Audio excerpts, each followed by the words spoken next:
प्रश्नावली 11.4 कक्षा 8 प्रश्न संख्या 3 है।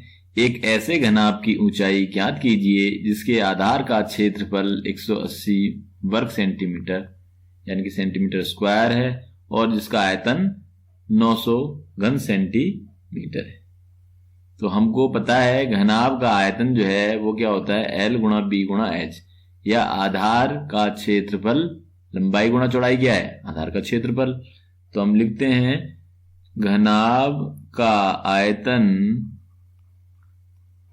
बराबर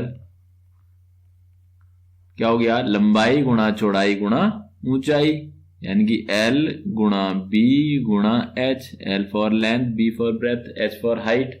लंबाई गुणा चौड़ाई गुणा ऊंचाई, और लंबाई गुणा चौड़ाई क्या होता है, क्षेत्रफल, यानी कि ये क्या हो गया, आधार का क्षेत्रफल। तो इसको हम इस तरह से भी लिख सकते हैं कि आधार का क्षेत्रफल गुणा ऊंचाई, घनाभ का आयतन।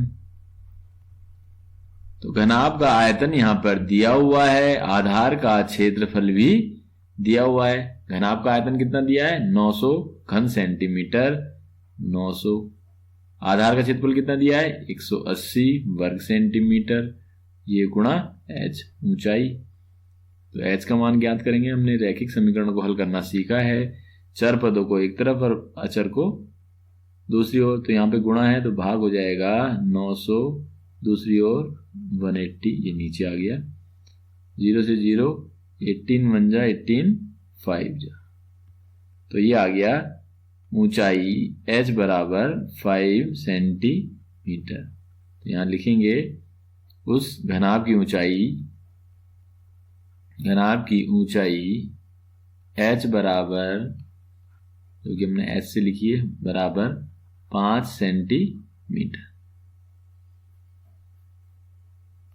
अगला प्रश्न है, देखिए जैसे हम जानते हैं एक दीवार जो है वो ईंटों से मिलके बनी हुई है, तो अगर हम दीवार के आयतन में एक ईंट के आयतन से भाग कर दें तो हमें पता लग जाएगा कि कितनी ईंटें उसमें लगी हैं, क्योंकि बहुत सारी ईंटों से ही दीवार बनती है। इसी प्रकार का प्रश्न ये है, घनाभ की विमाएं दी हुई हैं, इस घनाभ के अंदर 6 सेंटीमीटर भुजा वाले घन रखने हैं।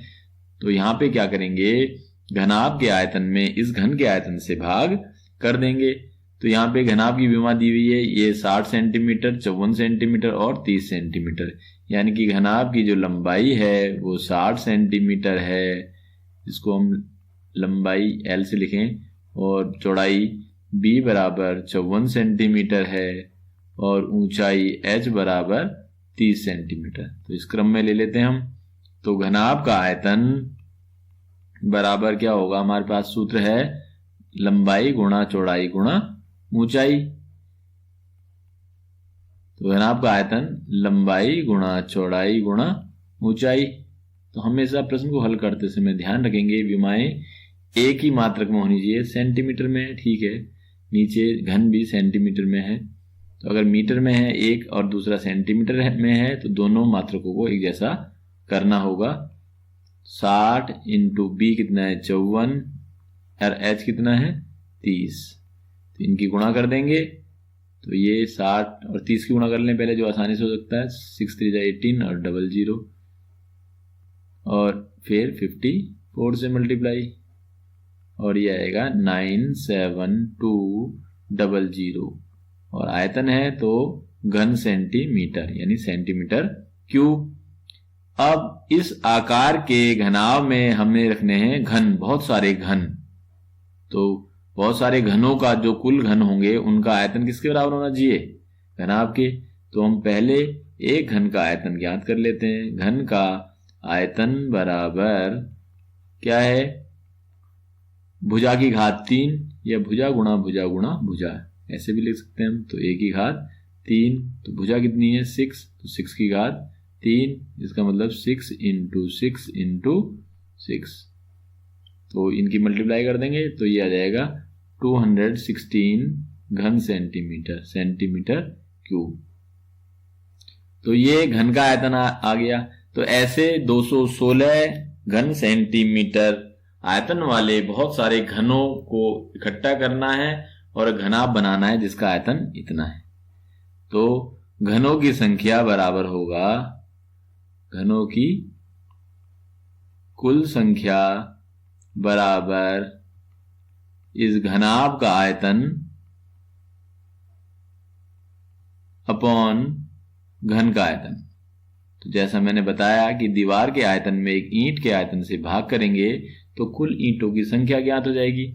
इसी प्रकार यहाँ पे इस घनाभ के आयतन में एक घन के आयतन से भाग करेंगे तो हमें पता लग जाएगा कि कितने घन हमको चाहिए उसको भरने के लिए। तो ये है 97200 अपॉन 216। तो इसको सरल करेंगे, इसे काटेंगे, ये आ जाएगा 450। तो हमको 450 घन इसमें रखने होंगे। तो घनों की संख्या कुल कितनी आ गई? 450। तो इसको सरल करना आपको आता है। पहले 2 से कैंसिल करें, फिर 2 से लास्ट में आप भाग कर सकते हैं। तो 450 घनों की आवश्यकता होगी।